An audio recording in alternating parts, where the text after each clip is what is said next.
ایک دفعہ کا ذکر ہے کہ ایک نیک دل بادشاہ کے دربار میں ایک بوڑھا مسافر آیا۔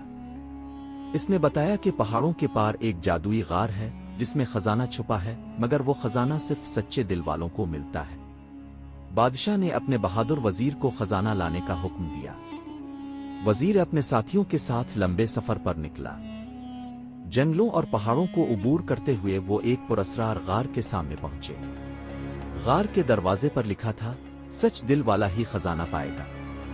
وزیر نے ہمت کی اور اندر داخل ہو گیا۔ سامنے ایک دیو ہیکل اژدہا آ گیا اور بولا، 3 سوالوں کے سچے جواب دو، خزانہ تمہارا۔ اژدہا نے سوال کیے، سب سے بڑی دولت کیا ہے؟ سب سے طاقتور ہتھیار کیا ہے؟ سب سے بڑی کمزوری کیا ہے؟ وزیر نے بلا جھجک جواب دیا، ایمانداری، محبت، غرور۔ اژدہا مسکرا کر غائب ہو گیا۔ دروازہ کھلا اور اندر سونا چاندی اور ہیرے جگمگا رہے تھے۔ وزیر نے ضرورت بھر خزانہ لیا اور خوشی خوشی واپس آیا۔